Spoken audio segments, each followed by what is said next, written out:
Ano po yung nag-drive sa inyo to apply? Prestige, connections, di ba?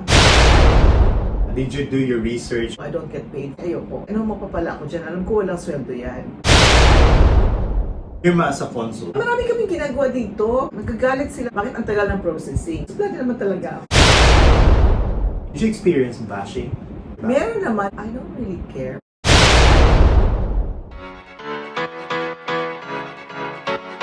Hi everyone, my name is Arvin and welcome to exclusive edition of this vlog, knowing our Honorary Consul Virma Symons. Hello po ma'am.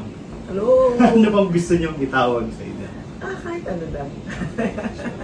Usually tatawag na ako consul. You started po ay 2020, April. Yes. But before that, well, I know that you graduated from UP in 1990. Wow, nag-research. And then, nag-practice kayo for about 8 years? Yes, in the Philippines. Nag-aral ako ng masters in the US for a year, Master of Laws. Then after that, I went to Australia kasi nga na-meet ko yung husband ko. And I arrived, kailangan ko mag-aral for a conversion course. And then, nag-practice ako for a long time. And then finally, last year, 2 years ago, I applied for the role of consul.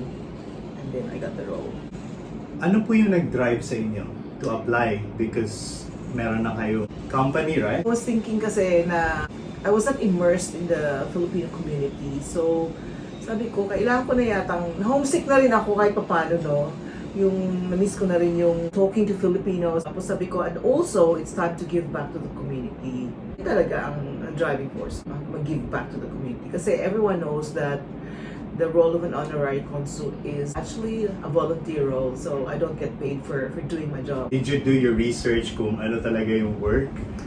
Well, kasi may isang kliyente na naging friend ko na rin. Siya yung nag-convince sa akin to apply for the role. First na gusto niya ayoko, di ba? Kasi ni-research ko, sabi ko, ano ba talaga yan eh? Ano mapapala ko dyan? Alam ko walang sweldo yan. Diba? Walang bayad. What's in it for me? Di ba? Sabi nila, prestige. Tapos, mainly connections, di ba?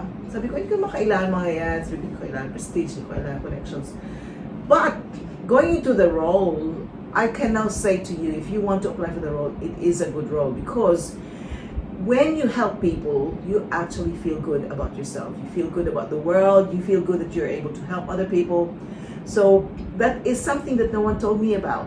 That when you help other people, it makes you happy. It somehow generates happy hormones within you, in your system. So it's a good feeling.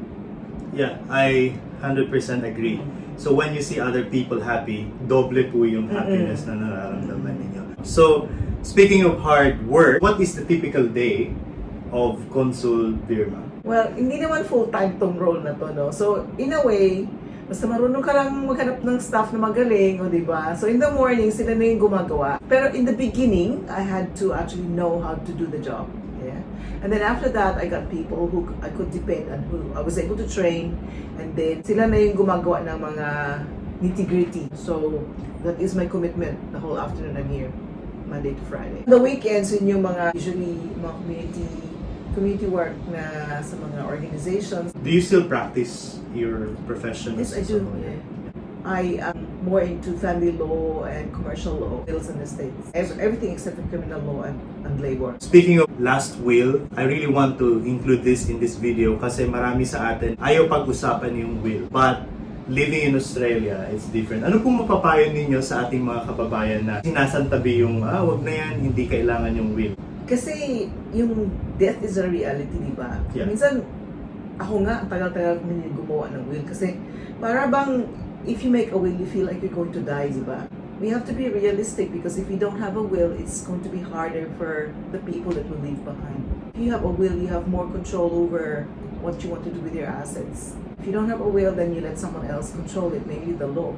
Thank you very much for that insight. So going to the scope of work, being Philippine Honorary Consul to Western Australia, may limitations Marami kaming ginagawa dito. Yung mga consularization of documents, kaming gumagawa. SPA, Special Power of Attorney, kasi yung mga tao hindi nakakauwi sa Pilipinas. And then, NBI, we don't do the issuance of the clearance itself, but we prepare the documents for fingerprinting and verification of identity. Tapos yung mga authentication of documents, kami na nag-authenticate. Yung mga visa, yung mga puti na gusto nila ng more than 30 days. Dati kasi mas strict pa pero ngayon nag-liberalize na. Extension of passports. Because of COVID and because of the border restrictions, people were not allowed to go to Canberra or to Sydney or to Melbourne to renew their passports. So a lot of them were able to extend their passports by 1 year through us. So we did the passport extension by delegated authority from the embassy or from the DFA. We also do travel documents for people who want to go to the Philippines. It's valid for 30 days and it's a one-way document that will allow you to fly to the Philippines and then you then get your passport in the Philippines and then travel back. Yung iba, kunyari nagre-register sila ng dual citizenship or registration of marriage or kung ano-anong registers, ginagawa yan through Canberra. But yung mga documentation, usually yung kunyari mag-notarize or consularize ng document, dito dinadaan sa amin kasi mura lang kami, 45 lang. Speaking of dual citizenship, would you encourage? Yung pag dual citizen ka, pag umuwi ka ng Pilipinas, di ba unlimited yung stay mo? Pwede ka mag-stay ng hanggang mag-retire ka, at saka makaka-own ka ng land. I think pag hindi ka citizen, you can own a unit or condominium, but you cannot own land. Yeah. Yan. Tapos yung tax, wala namang problema sa tax kasi yung tax mo sa Philippines, income lang generated from the Philippines. Yun lang. Is it easy to process? Matutulungan So, ba ang ng... dual, apply ka through Canberra. Kailangan mo mag-oath. So, usually yung oath, ginagawa yan pag may mobile mission dito, nag-oath na. Or kung gusto mo mag-oath na madali ka, pwede kang mag-oath sa Canberra or i-request mo na i-transfer yung ceremony mo sa Sydney or Melbourne.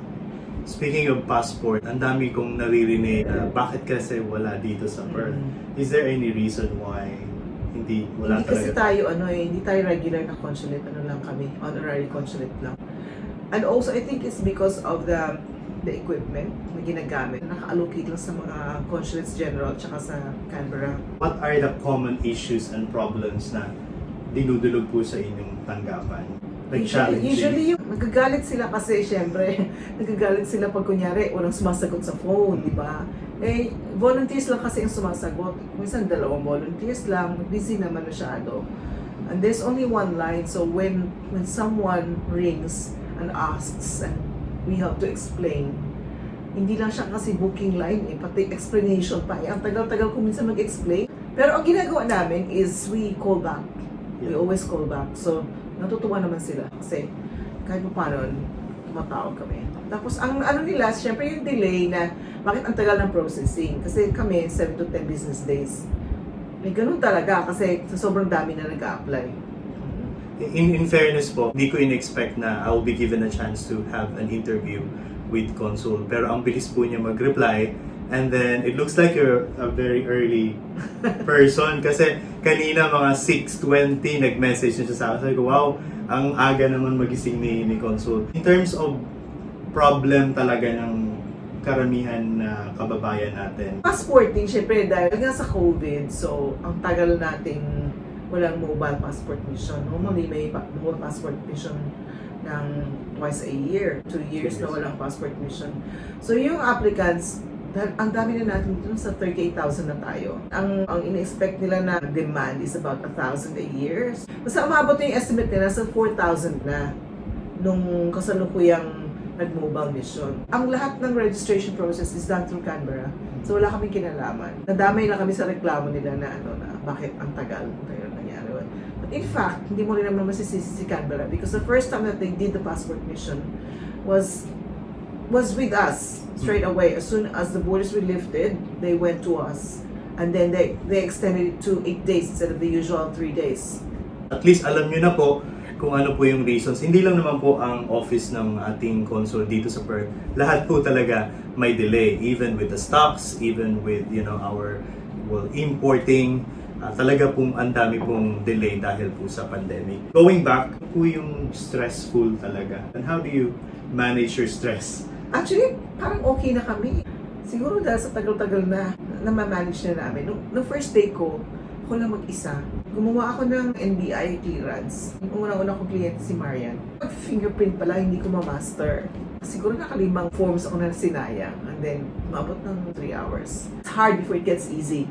Yeah. Diba?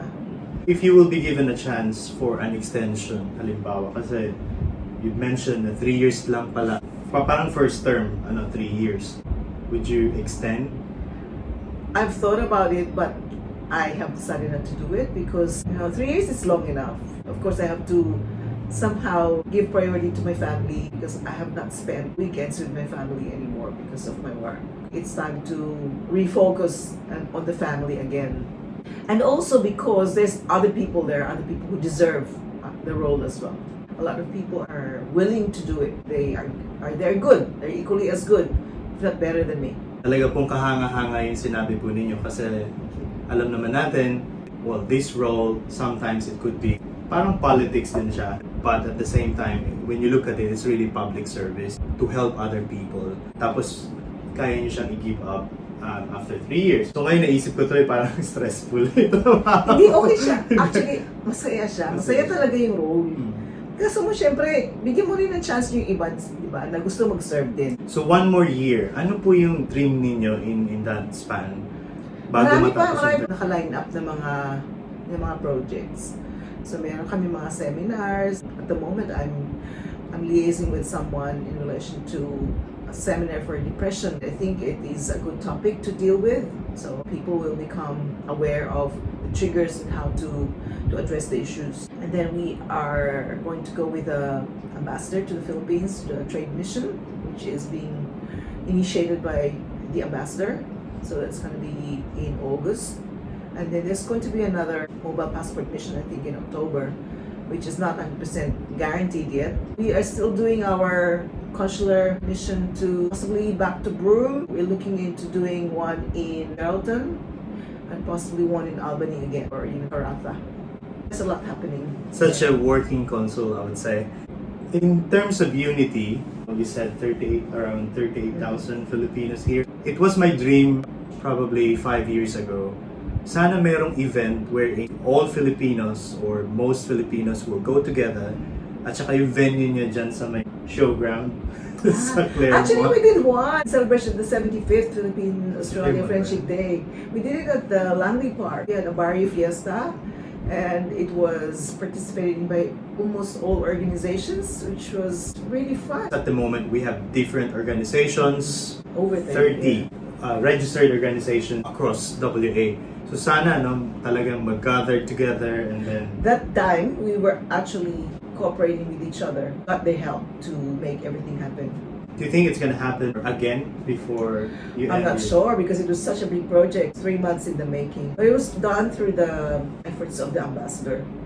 Medyo serious yung kanina, this time getting to know Consul Virma as a mom. Pag wala siya sa work, pag hindi siya attorney, pag hindi siya consul, paano si Virma as a mom? Wala na kasi yung anak malalaki na. So I've got a 21-year-old who's now in Kalgoorlie doing metallurgy in the School of Mines. And then the other one is doing dentistry and she's 18 years old. So they're both grown up enough, both adults. So that's why I decided to apply for the role. Favorite place for family getaways? Philippines, of course, yeah. Favorite food, Filipino dish? Nilagang baka. Do you cook at home? Yeah, I have no choice. And there are no maids. What is the misconception ng mga tao sa inyo, if there is any? Alam nila suplada ako, pero suplada naman talaga ako. Pero hindi po totoo yun, kasi... Hindi, suplada lang ako sa umpisa, and then after a while, okay na ako. Yeah. Medyo intimidating. Is it because of the nature of your work? Yeah. Any projects po or plans this coming Philippine Independence Day? Ay nako, sobrang dami. Not my project kasi FACPI has got one on the 11th, and then MFAMC, which is the Mandra Filipino Australian Multicultural, they've got one on the 10th. I'm doing a flag raising ceremony, which is just symbolic, on the 12th at the farm. I've just invited a few people because it's just in a private farm. And then I've got another one, I think 25th in Bunbury. Apat, di ba? Grabe. Oo. What is your message to the 38,000 Filipinos in WA? Let's just be a united force, because if we are united and we act as one, we can actually do a lot of things together instead of be fragmented and just think of ourselves all the time. We have to somehow reach out to other Filipinos and just basically be nice, because we don't know what other people are going through. So do you think yung crab mentality, do you still see it? Well, that's interesting because the reason why I did not immerse myself in the Philippine community was because of my initial perception of crab mentality, that people always want to bring you down, they don't want you to go up, right? But in the last 2 years that I've been in the Filipino community, it's just changed my perception because the people that I'm dealing with are mostly students, 457 workers, and these are the people who want to do well in life, who are here because they want to make something of themselves. So it's good to be able to help them. It's good to be able to just do something for them. I've seen your Facebook page, yung Facebook page ng Consular. Yeah. Nakita ko na you've been very supportive with the small businesses. So, do you have any message to those who are planning to go into business, especially Filipinos? Ano yung mapapayo mo sa kanila? A lot of us are entrepreneurial, and it is good because if you're entrepreneurial, you actually have the capacity to earn more than you would normally earn if you were just an employee. And also, it will allow you to do something that you actually love doing. In fact, I did a seminar, which a Zoom webinar, which was hosted by someone from the Small Business Development Corporation about starting a small business in WA. If you need more information, go to the Small Business Development Corporation website, and they've got it all there. There are people who do mentoring for startups, and you can ask me as well if you want. Yeah. Nakita ko very supportive ka and you even promote businesses. Yun yung gusto kong makita going forward din na as a Filipino, supportahan natin yung mga businesses na nag-start kasi hindi po biro talaga ang magtayo ng isang business, especially wala tayo sa Pilipinas. Yung support talaga ng bawat isa, I think it's really needed. Did you experience bashing in social media or bashing na they're talking behind your back? Meron naman kasi ang problema kasi sa akin is I don't really care about what other people think of me. So as long as I know who I am and what I am doing. So that is a plus and a minus. It's a plus because I am not weighed down by what people think about me. And the minus is that I get to be, I'm not very realistic about the world. So in a way, I'm trying to achieve that balance. What I normally do is if someone bashes me, I go to the source and I say, did you say this about me? And what's your issue about me? And let me know how we can resolve this. So if it's really important, that's what I do. But if it's just someone's opinion, I say to myself, well, everyone's entitled to their opinion, so I should not really be affected, because if someone thinks negatively about me, that's the person's opinion. So I just do the best that I can do in the circumstances. And if that person is not happy, or if anyone's not happy with what I do, it's just too bad. And I just wish that I could change your mind and turn it around. But sometimes it's hard when you have already made up your mind. Unless you know me personally, it's hard to change your mind. Last question po. What legacy yung gusto mong maiwan sa consulate office bago po matapos yung termino po ninyo? Si ambassador sinabi sa akin na strike ko daw na taguyod yung Philippine Airlines flight from Perth to Manila. Kasi nasa pipeline na siya eh. But I'm not sure if I can deliver that. There's been a change in government as well. Depende kung ano sasabihin nila. Tsaka may change in ownership na sa PAL. Dati kasi, yun ang plano sana, yung March pa i-launch, March 2020. So sana magawa yun during my term. So that's my legacy, di ba? Any final message po? Kailangan na magkaisa tayo, di ba? Kasi yun ang feeling ko na pwede namang mag-unite tayo, di ba? Let us be united and let's stop all the hating. Don't hate on other people. And stop gossiping, okay? Yung mga tao na who have good ideas don't talk about other people. They talk about ideas. They talk about things to do, not about other people. So let's try to stop that culture of talking about other people all the time, right? And it's basically, let's just be happy for others who are doing well. Wow, very well said po. Itong interview na ito ay talagang ang dami ko pong natutunan sa inyo. Mas nakilala ko pa kayo lalo. And to be honest, this is our first time na magkausap. Pero parang walang wall.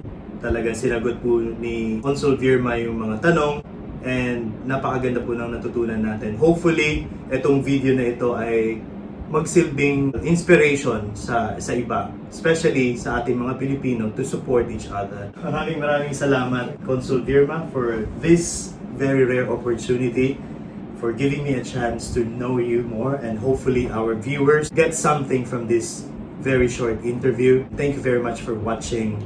My name is Arvin. I'm with Consul Virma. Thank you.